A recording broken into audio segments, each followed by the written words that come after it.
আসসালামু আলাইকুম।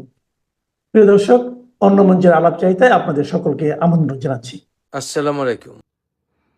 তবে ওসমান হাদিরে কে গুলি করলো এটা নিয়ে আমার কোনো মাথা ব্যথা নাই। I don't care. I simply don't care. কেন কেয়ার করি না? কারণ ওসমান হাদির নিজের মুখের কথাতেই এমন ছিল যে হি ডাজন্ট কেয়ার।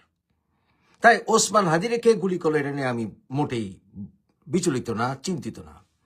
তবে ওভারঅল বাংলাদেশে গোলাগুলি চলতেছে তো গত 2024-এর জুলাই থেকেই গোলাগুলি চলতেছে। কে কারে গুলি করতেছে, কে না করতেছে, এটার কোনো সুষ্ঠু বিচার তো আজ পর্যন্ত সরকার করেনি। তাহলে হুদা এক ওসমান হাদিরে কে গুলি করলো এটা নিয়ে ফাল পেরে লাভ কি?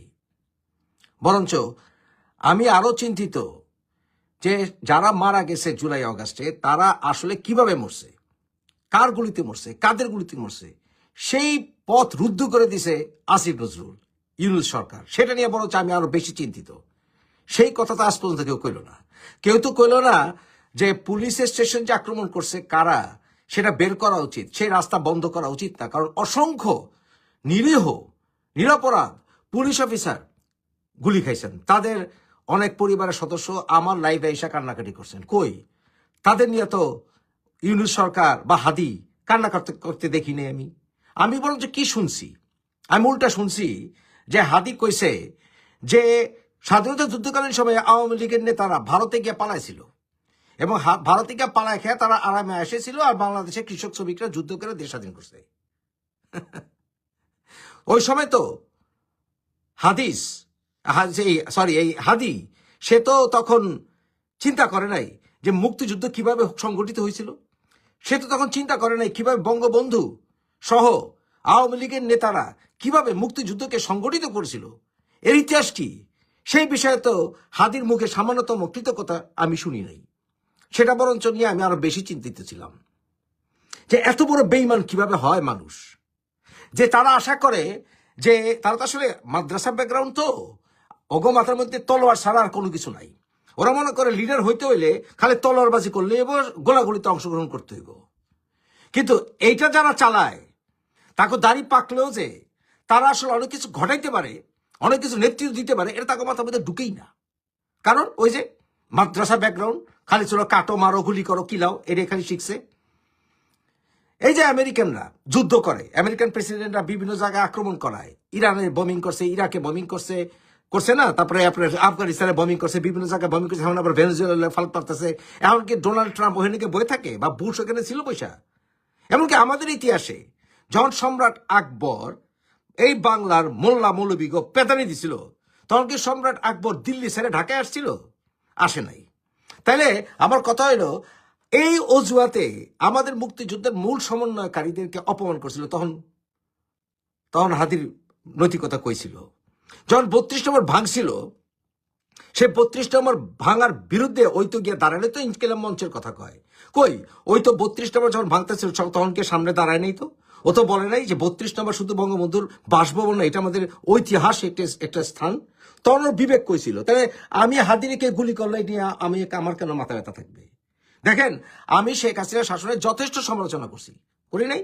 যথেষ্ট সমালোচনা করছি, এখনো করি। কিন্তু আমি মনে করি বাংলাদেশে গণতন্ত্র ফিরে আনতে হইলে অবশ্যই আওয়ামী লীগকে রাজনীতিতে ফিরে আনতে হবে। হয়তো কইছে শক্তিমত্তা দিয়ে ফালাই বা এই করবো ঠিক করবো, গালাগালি দিয়ে আসে মনে করছে আওয়ামী লীগের নিশ্চিন্ত করতে, আওয়ামী লীগ আর ফিরবো না, এটা মনে করছে না। আমি কিন্তু বারবার বলছি যে বহুদলীয় গণতন্ত্রের স্বার্থে, বাংলাদেশের প্রকৃত মুক্তির স্বার্থে অবশ্যই আওয়ামী লীগকে রাজনীতিতে ফিরে আনতে হবে। যারা অন্যায় করবে, সেটা বিএনপি, আওয়ামী লীগ, জামাত যেই হোক, তাদের বিচার হোক। কিন্তু কই ওই কি কইছে, হাদি কি কইছে? হাদি কইছিল তখন যে শেখ হাসিনা বাইচে থাকুক 100 বছর, কিন্তু তার ছেলের গুলি করুক, কেউ চোখ বেড়ে আসুক, হাতে নেক চোখ, তখন দেখবো আমরা। তখন সে অনুশোচনা শেখ হাসিনা বোধ করুক। অর্থাৎ সে ভায়োলেন্স চাইছে তো, চাইছে না? মনে আছে তো নিশ্চয়ই না? এক্স্যাক্টলি সে বলছিল কি যে সজীব অজের জয়ের গুলি করুক, কেউ গুলি করুক, সে চোখ বেড়ে আসুক, শেখ হাসিনা এটা দেখুক। অর্থাৎ ভায়োলেন্স দিয়া ভায়োলেন্স, এটাই তো চাইছে। তাহলে সে কইছে দুধুভাই বুইড়া হয়ে গেছে গা, বিএনপি নেতারা সব বুইড়া হয়ে গেছে গা, তাকে কি ক্ষমতা? তারা তো যুদ্ধের ময়দানের সামনে থাকে না। আরে ভাই, নেতারা তো যুদ্ধের মধ্যে সামনে থাকে না। যারা তরুণ তারা যুদ্ধ করবে, এটা স্বাভাবিক। এখন যৌবন যা যুদ্ধে যাবার তার শ্রেষ্ঠ সময়। যখন আমরা তরুণ ছিলাম, এরশাদ বিরুদ্ধে আন্দোলন করছিলাম, তোরা তখন পয়দা হস না, পয়দা হইলে হয়তো বা মায়ের মায়ের কোলে হাগস, তাই না হাদি? কেমন লাগে? তাহলে 1990 অভ্যুত্থানে যে আমরা যে আন্দোলন করছিলাম, আমাদের দাড়ি পাকছে, আমরা এখন সম্মুখে যুদ্ধ করবো না, আমরা এখন এটা খাটাবো, এটা আকলমন্দ, আমরা ব্রেন খাটাবো।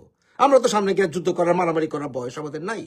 হ্যাঁ, অতিরিক্ত বুড়া যারা, এটা ঠিক, যাকে বয়স এখন 70-এর উপরে 80-এর উপরে, তারা আমাদের প্রজন্মকে 90-এর প্রজন্মকে ধ্বংস করে দিছে। ইয়েস, সেই দুঃখ আছে যে অতি বুড়ারা ক্ষমতা আক্রমণ করে কামড় দিয়ে ধরে রাখে, সমালোচনা করস। কিন্তু তুই তো চাইছিলি হাদি, তুই তো চাইছিলি যে তোর ক্ষমতা চ্যাংরারা সব বাংলাদেশ চালাইবো, আর আমরা যারা মধ্যবয়সী আছি তা আমরা অলাতুষ্টা খামো, তোর কথা শুনবো। এটা হবে না, এটা হবে না বাবা। বাংলাদেশে স্বাধীনতা বিরোধীরা ক্ষমতা দেশ চালাবে, আর বঙ্গবন্ধুকে যারা বলবে বঙ্গবন্ধু মূর্তির উপরে প্রস্রাব করা ঠিক হয়েছে, যারা কিনা মনে করবে যে 32 নম্বর ভাঙা ঠিক হয়েছে, যারা কিনা মনে করবে স্বাধীনতাকে নিয়ে ইচ্ছা মতো গালাগালি অপমান করা যায়, রাজনীতি অনেক পিছলা।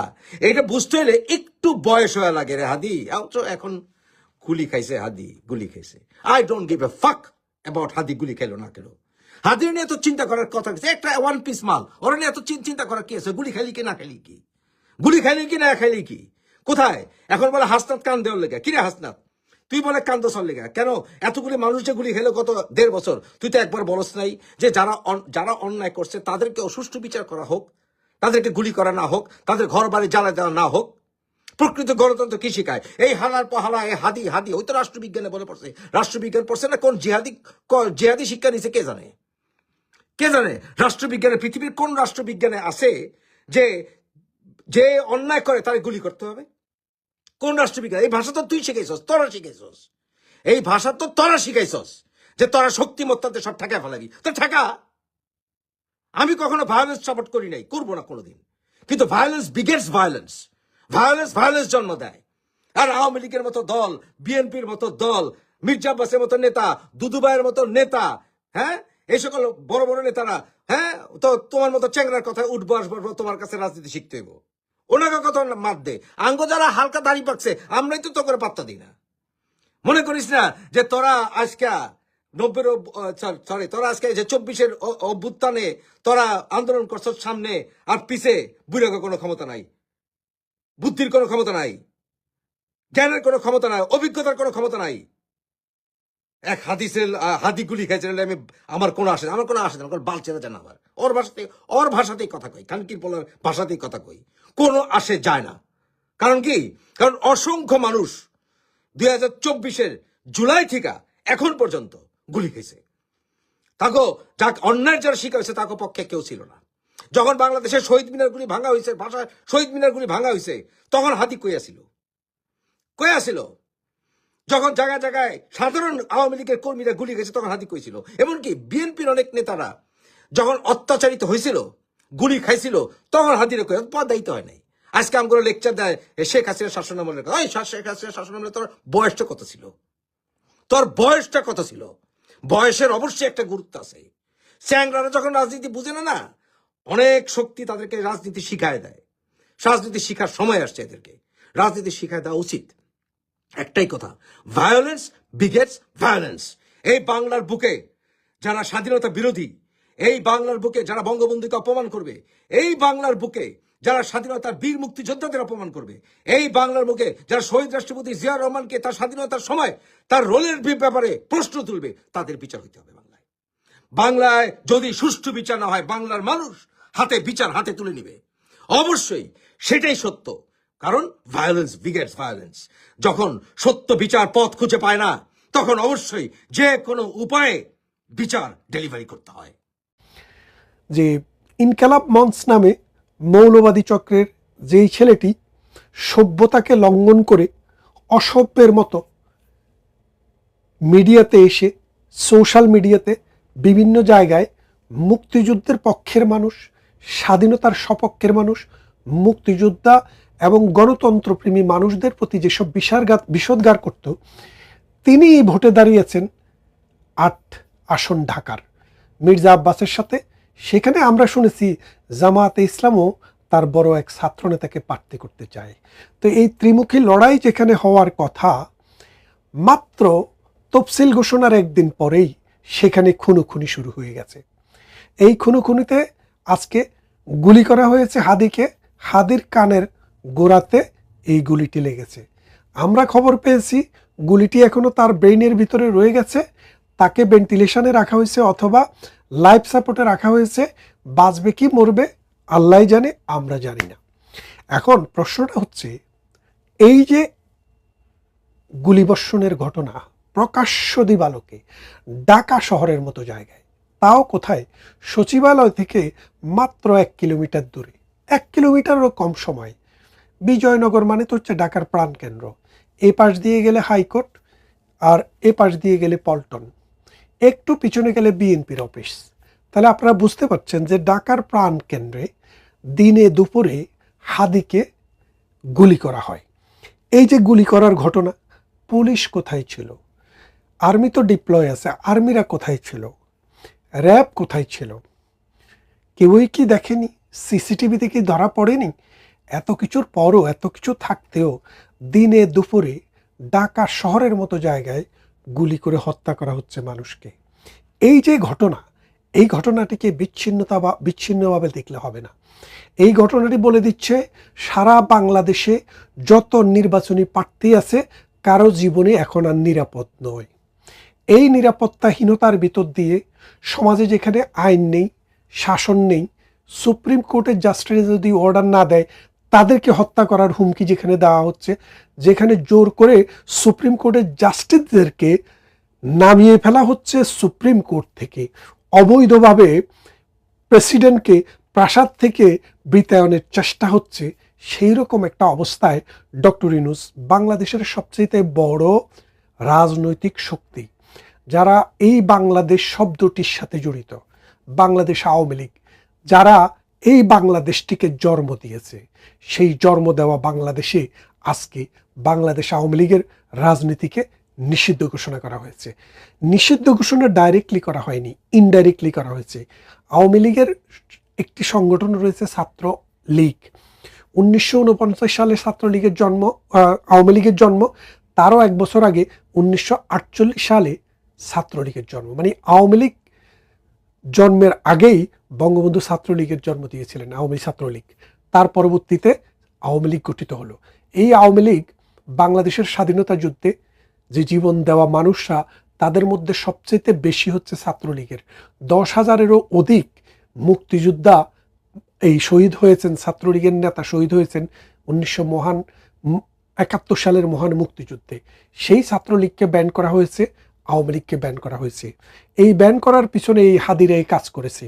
এই হাদিরাই যমুনার সামনে গিয়ে ছাত্রলীগকে, আওয়ামী লীগকে ব্যান করতে হবে বলে মানে শোরগোল তুলেছে, যদিও ডক্টর ইউনূসের মানে প্রেসক্রিপশনে তারা করেছে। এখন এই সমাজটাকে তারা এমন একটা জায়গায় নিয়ে গেছে, মিথ্যা, গুজব, স্বাধীনতা বিরোধী কথাবার্তা, সন্ত্রাস, জেলখানা লুট, অস্ত্রাগার লুট, পুলিশ স্টেশন লুট, পুলিশ হত্যা, আওয়ামী লীগের কর্মী হত্যা করতে করতে সমাজের ডিজাইনটা এখন বদলে গেছে। এই সমাজে আইন, বিচার, শাসন কোনো কিছুই এখন কাজ করছে না। অর্থনীতি ধস নামতে নামতে কোথায় নেমেছে? অর্থনীতি অর্ধেক কলাপস করেছে, আর অর্ধেক যদি কলাপস করে তাহলে দুর্ভিক্ষ শুরু হবে। এইরকম অবস্থায় হাদিদের জীবনে যেখানে বিপন্ন, সেখানে অন্য মানুষরা যারা লাইমলাইটে নাই, যারা বাংলাদেশের প্রত্যন্ত অঞ্চলে একদম পঞ্চগড়, নীলফামারী, বুরুঙ্গামারী, কক্সবাজার, রামু, কুমিল্লা, বান্দরবন, এইরকম যে প্রত্যন্ত যে অঞ্চল, সেই সব অঞ্চলে যারা ভোট দেবে অথবা যারা ভোটে দাঁড়িয়েছে, তাদের জীবনের নিরাপত্তাটি আজকে কোথায়? তাহলে আগামী যে নির্বাচনটি হবে, এই নির্বাচনে কার সাথে কার প্রতিদ্বন্দ্বিতা হবে? এই প্রতিদ্বন্দ্বিতাটি এখন দেখা যাচ্ছে যাদের হাতে অস্ত্র আছে, সন্ত্রাস আছে, ধর্মীয় মৌলবাদী আছে, ধর্মীয় জঙ্গিরা আছে, তারাই কিন্তু এই সমাজ ব্যবস্থাকে সাপ্রেস করবে, সমাজকে ধর্ষণ করবে, শিশুদেরকে বলৎকার করবে, করে তারা এই ক্ষমতায় যাওয়ার পথ তৈরি করবে। এই হত্যার সাথে আপনি একটু গভীরভাবে যদি পর্যবেক্ষণ করে দেখেন কারা জড়িত। মির্জা আব্বাস এই লোককে কেয়ারও করে না। মির্জা আব্বাসের বাইরে আরও একটি বিশেষ শক্তি এখানে তাদের একজন ছাত্র প্রতিনিধিকে প্রার্থী দিতে চায়, সেই প্রতিনিধি তার পথটি ক্লিয়ার করার জন্য যদি এই রকম কর্মকাণ্ড করে থাকে, বিচিত্র হওয়ার কিছু নেই। অন্যদিকে সমাজের যে বাস্তব অবস্থা, সমাজের যে চেহারা আজকে যেটা, এই চেহারা বলে দিচ্ছে আগামীর বাংলাদেশ অন্ধকার গলির ভিতরে ঢুকে যাচ্ছে। এই বাংলাদেশ হবে মৌলবাদের বাংলাদেশ, এই বাংলাদেশ হবে জঙ্গিবাদের বাংলাদেশ, এই বাংলাদেশ হবে ইব্রাহিমের মতো বাটপাতদের বাংলাদেশ, এই বাংলাদেশ হবে আফসারির মতো বাটপাতদের গণ্ড মূর্খদের বাংলাদেশ, এই বাংলাদেশ হবে হামজাদের মতো গণ্ড মূর্খ সকাল বিকাল মিথ্যা কথা বলাদের বাংলাদেশ। এই বাংলাদেশ হবে মধ্যযুগীয় বাংলাদেশ। এই বাংলাদেশের অর্থনীতি দিন দিন নিচের দিকে যাবে, সমাজ ভেঙে পড়বে, সারা পৃথিবী এখানে এসে আফগানিস্তানের মতো যুদ্ধে লিপ্ত হবে। এবং সেই দিকেই ডক্টর ইউনূস বাংলাদেশকে নিয়ে যাচ্ছে। আমেরিকার যে পারপাস ছিল, আমেরিকার পারপাস হচ্ছে বাংলাদেশকে অশান্ত করে আমেরিকান বাহিনী ঢুকিয়ে চট্টগ্রামে একটি নেভাল বেস করবে, অথবা কক্সবাজারে বা তারও দূরে একটি সমুদ্রে একটি সত্য নৌবহর নিয়ে এসে আমেরিকা এখানে পাহারা দিবে। তার যে কায়েমি স্বার্থ দক্ষিণ পূর্ব এশিয়াতে Bharat, Pakistan, China, Myanmar, Japan, চীন, এই অঞ্চলকে তারা কন্ট্রোল করার মেকানিজম সেট আপ করবে। আর এই সেট আপের জন্য তাদের যে মেটিকুলাস ডিজাইন, সেই ডিজাইনের অংশ হিসাবেই এই হাদিরা আসছে, এই সাদেক কাইমরা আসছে, এই নাহিদরা আসছে, এই কালাফাড়ারা আসছে। এই কালাফাড়ারা আয়সা এই দেশটাকে, এই সমাজটাকে ছিন্নভিন্ন করে দিচ্ছে। এখানে স্কুলের মাস্টার, বিশ্ববিদ্যালয়ের প্রফেসর, ডাক্তার, ইঞ্জিনিয়ার, লয়ার, কারো জীবনে এখন আর নিরাপত্তার ভিতরে নেই। আপনারা দুদিন আগে দেখেছেন ঢাকা বিশ্ববিদ্যালয়ে ছাত্র শিবিরের ছেলেরা একজন বিশ্ববিদ্যালয়ের টিচারকে কিভাবে অপদস্থ করেছে। একদিকে তারা অপদস্থ করছে, আরেকদিকে তাদের পন্থী শিক্ষকেরা হাততালি দিচ্ছে, বলছে তিনি তো আওয়ামী লীগ করতেন বা তিনি তো আমাদের দলের না। আবার যখন তারা করবে তখন এরা হাততালি দিবে। এই হচ্ছে বাংলাদেশ। বাংলাদেশ এই দিকেই নিয়ে যাচ্ছে ইউনূস। তিনি বলছিলেন না, মেটিকুলাস ডিজাইনে তিনি রিসেট বাটন সেট করবেন। সেই রিসেট বাটনটা হচ্ছে অন্ধকার থেকে মানুষ আলোর দিকে যায়, আর আমরা আলো থেকে অন্ধকারের দিকে যাচ্ছি। উল্টো রথে হেঁটে এই বাংলাদেশকে আমরা ধ্বংস করে দিচ্ছি। এই হাদিরা যেই সন্ত্রাস, যেই নৈরাজ্য, যে মব এই বাংলাদেশে নিয়ে এসছে, এখন এই হাদিদেরকে খাওয়া শুরু করছে। হাদি তো শুরু, শেষকে, হাদিকে দিয়ে যেটা শুরু হয়েছে, শেষ কার কাছে গিয়ে শেষ হবে সেটা আমরা জানি না। আমরা চাই না মানুষের জীবন যাক, আমরা চাই এই সমাজ, এই রাষ্ট্র সুন্দরের দিকে যাক। ডক্টর ইউনূসকে বুঝতে হবে এই মাটি, এই মানুষ, এই সমাজ, এই সংস্কৃতির সাথে, এই বাংলাদেশের জন্মের সাথে আওয়ামী লীগের জড়িত থাকার বিষয়টি কোনো গোপন বিষয় নয়, এটি ওতপ্রোতভাবে জড়িত। আজকে তাদেরকে বাদ দিয়ে যে নির্বাচন করার চেষ্টা হচ্ছে, এই নির্বাচনটি দেশে বিদেশে সমাজের কোনো অংশের কাছে গ্রহণযোগ্য হবে না। এবং এই সমাজ এই নির্বাচন নিয়ে সামনের দিকে এগুতেও পারবে না। যদি এগুতে হয়, সকলকে একসাথে নিয়ে নির্বাচন করতে হবে, যেটা গ্রহণযোগ্য নির্বাচন। শেখ হাসিনার বিরুদ্ধে দীর্ঘ সংগ্রাম যে আন্দোলন ছিল, যদি শেখ হাসিনা বিহীন নির্বাচন হয় তাহলে বুঝতে হবে ওই আন্দোলনগুলো সব ছিল ভুয়া, ওই আন্দোলনগুলো ছিল মিথ্যা, ওই না আন্দোলনগুলো সততা। কারণ আপনি যদি আন্দোলন করেন যে সকলের গ্রহণযোগ্য অংশগ্রহণের নির্বাচন হতে হবে, আপনার কাছে ক্ষমতায় যাওয়ার পরে কেন সকলের অংশগ্রহণ নির্বাচন হবে না? কারণ আপনি চাইতেন যে আপনিই থাকবেন, অন্যেরা থাকবে না। সুতরাং আপনাকে রাখার দায়িত্ব যদি ডক্টর ইউনূসের হয়, আমাকে যদি না রাখার চেষ্টা হয়, তাহলে কিভাবে থাকতে হয় সেই জন্য আমিও সংগ্রাম করব।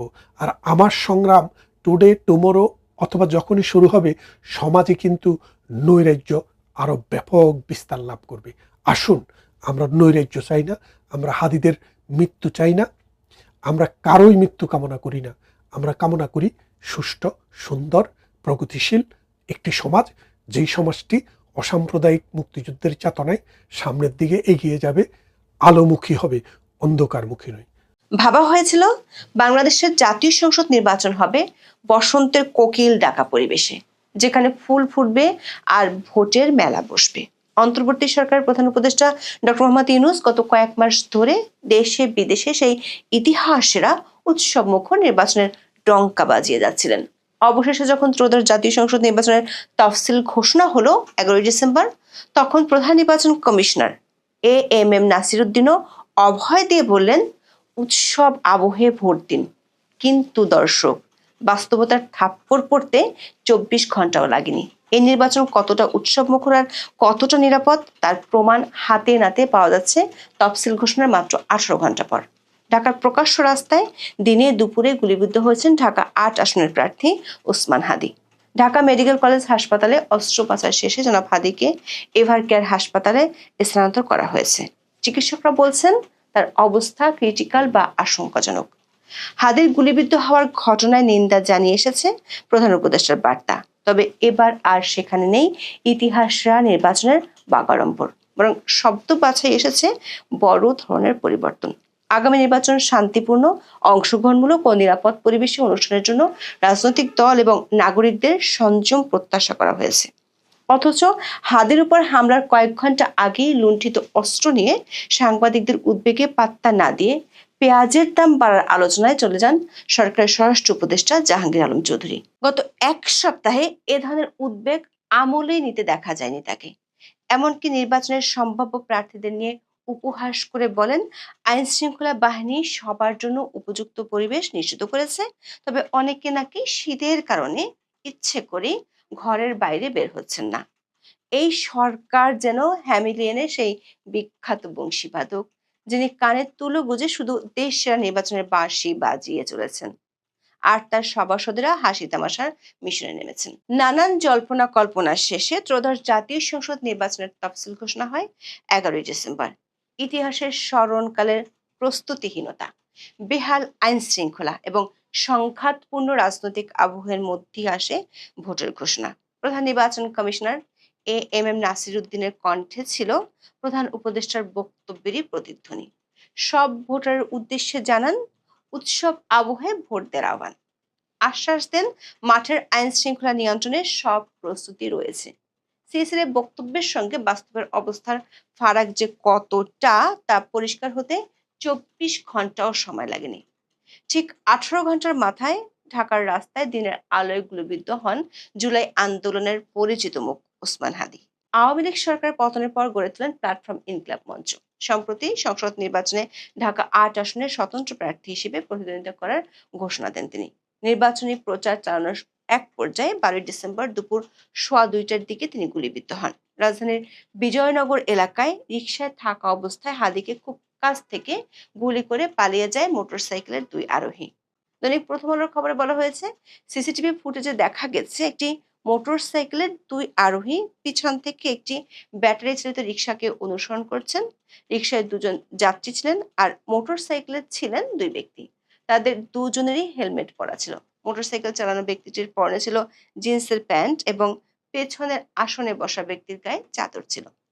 এক পর্যায়ে মোটরসাইকেলটি অটোরিকশার কাছে পৌঁছানোর পর পেছনে বসা ব্যক্তি আগ্নেয়াস্ত্র বের করে গুলি চালান। BDNews24.com এর খবরে বলা হয়েছে, ওসমান বিন হাদীকে আঘাত করা গুলিটি মাথা ফুঁড়ে বেরিয়ে গেছে বলে ধারণা করছেন ঢাকা মেডিকেল কলেজ হাসপাতালের চিকিৎসক।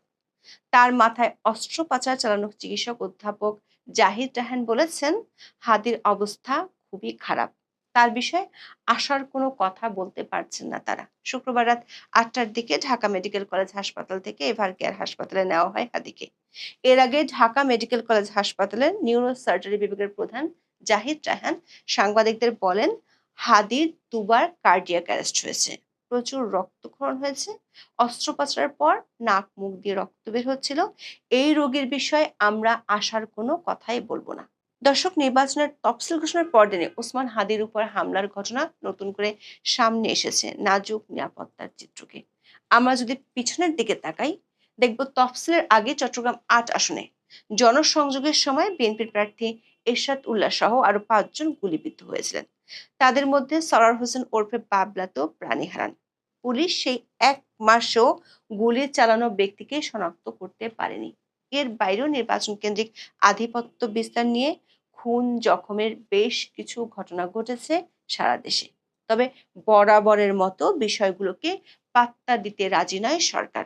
নির্বাচনে উৎকণ্ঠা যখন ঘিরে ধরছে দেশকে, এমনকি বিএনপির ভারপ্রাপ্ত চেয়ারপারসন যখন নিরাপত্তার ঝুঁকির ইঙ্গিত দিয়ে মায়ের গুরুতর অসুস্থতার মধ্যেও দেশে আসতে পারছেন না, তখন সব কিছু ফু মেরে উড়িয়ে দিয়ে বিদ্রুপের ঝাঁপে খুলে বসেছেন স্বরাষ্ট্র উপদেষ্টা জাহাঙ্গীর আলম চৌধুরী। দর্শক, স্বরাষ্ট্র উপদেষ্টা জাহাঙ্গীর আলম চৌধুরী তিনি সত্যি ম্যাজিক সরকার এক ম্যাজিশিয়ান। তিনি একদিকে দাবি করছেন বাংলাদেশে নাকি কারো কোনো নিরাপত্তা ঝুঁকি বা শঙ্কা নেই, অন্যদিকে প্রতিদিন যখন মানুষ মরছে, নতুন করে মবের তাণ্ডব ফিরছে, তখন তিনি নির্বিকার। নির্বাচনের আগে হত্যা বন্ধের জন্য তার কাছে কোনো ম্যাজিক নেই, কোনো সুইচ নেই।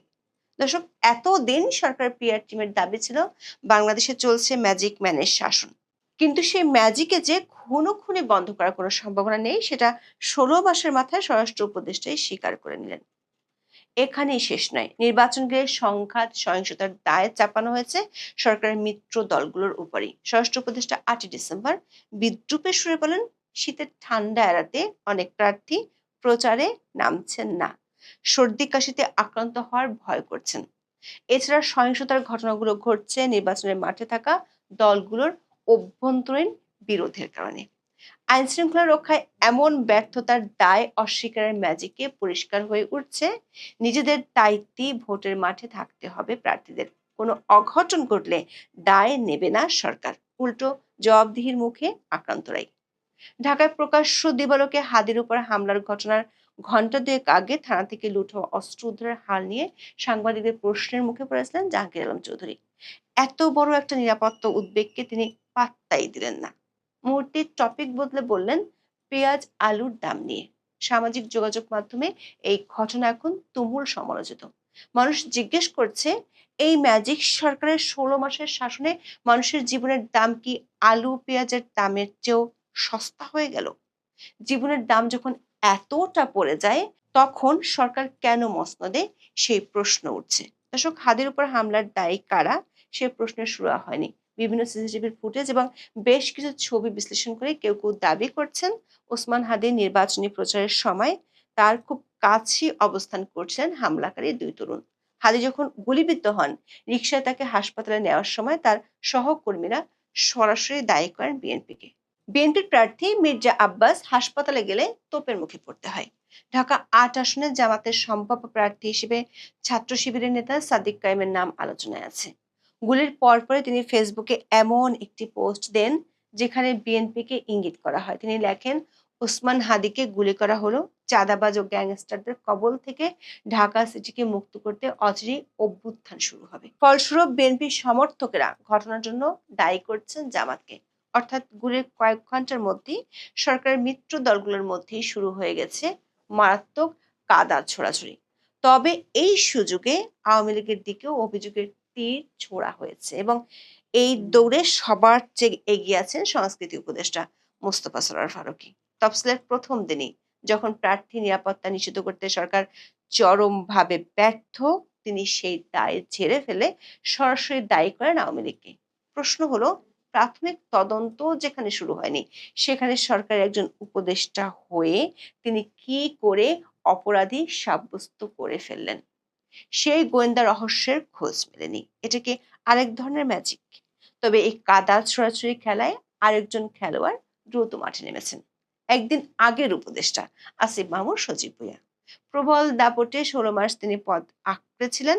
হাদি গুলিবিদ্ধ হওয়ার ঘটনায় তিনি ধানমন্ডিতে বিজয় র্যালিতে যোগ দেন। পরে অবশ্য ব্যাপক সমালোচনার মুখে এর নাম পাল্টে রাখা হয় প্রতিবাদ র্যালি। তিনি সরকারের কাছে জবাবদিহিতা চেয়েছেন।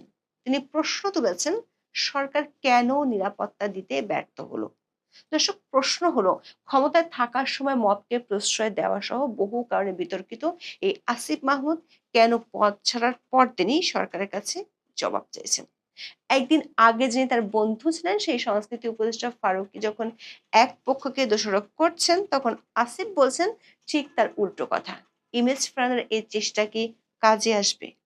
ওসমান হাদির উপর হামলার পর পুরো নির্বাচনী নিরাপত্তা পরিস্থিতি নিয়ে যে আতঙ্ক তৈরি হয়েছে, তার আঁচ লেগেছে খোদ প্রধান উপদেষ্টার বিবৃতির ভাষাতেও। তফসিল ঘোষণার পর তিনি ইসিকে অভিনন্দন জানিয়ে আবারও উৎসবের বাঁশি বাজিয়েছিলেন।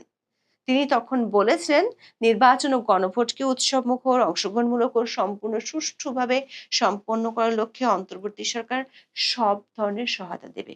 কিন্তু হাদির ওপর গুলির পর ম্যাজিক বদলে গেল। পরদিন বিবৃতি থেকে উৎসব শব্দটি উধাও হয়ে গেল, সেখানে গভীর উদ্বেগ প্রকাশ করা হলো।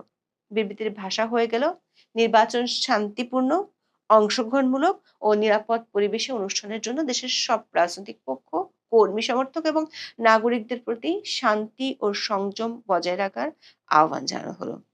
এই প্রথম দেশের সব রাজনৈতিক পক্ষের প্রতি নিবেদন এলো প্রধান উপদেষ্টার পক্ষ থেকে।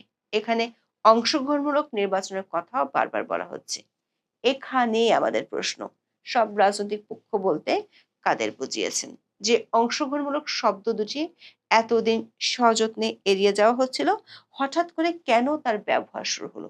মনে হচ্ছে 16 মাসের ক্ষমতা, উৎসবের পিআর আর স্বরাষ্ট্র উপদেষ্টার ম্যাজিক সবকিছু মিলিয়ে সরকার বুঝতে শুরু করেছে যে তারা সারা দেশকে এক গভীর অন্ধগলিতে ঠেলে দিয়েছে। সেই অন্ধগলি থেকে পরিত্রাণ সহজে ঘটবে বলে মনে হয় না।